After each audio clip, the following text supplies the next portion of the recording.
Myanmar border সম্বন্ধে তো আপনাদের সবাই এখানে অবগত আছেন। মিয়ানমারের যে আরাকান আর্মি পুরা আমাদের এই বর্ডার বেল্টের অপোজিটে যে মিয়ানমারের যে অংশ, এটা পুরাটা হলো আরাকান আর্মির দখলে চলে গেছে। আর মিয়ানমার সরকার কিন্তু এখানে তাদের কোনো আইন শৃঙ্খলা বা কোনো কিছুই নাই। এখন আমাদের কিন্তু দুই জনের সাথেই যোগাযোগ রাখতে হচ্ছে, আরাকান আর্মির সাথেও যোগাযোগ রাখতে হচ্ছে এবং মিয়ানমার সরকারের সাথেও কিন্তু আমাকে যোগাযোগ রাখতে হচ্ছে।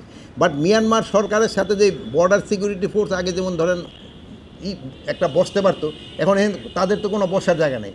আর প্লাস আরাকান আর্মি কিন্তু এখন অথরাইজ এইভাবে কিন্তু হয় নাই, কি বলে, আমরা তো মিয়ানমার সরকারকে বৈধ সরকার বলতেছি, আমরা তো আরাকান এই মানে এখানে তোদের এই একটা বড় ধরনের একটু সমস্যা আছে। বাট আমরা দুজনের সাথেই যোগাযোগ রাখছি যে আমাদের বর্ডার যেন শান্ত থাকে এবং আমাদের যেন কোনো রকমের কোনো অসুবিধা হয় না, এই ব্যাপারে আমরা পুরাটা সজাগ আছি। এবং বর্ডার কিন্তু পুরা আমাদের নিয়ন্ত্রণে আছে, আমাদের বর্ডার পুরা আমাদের নিয়ন্ত্রণে আছে।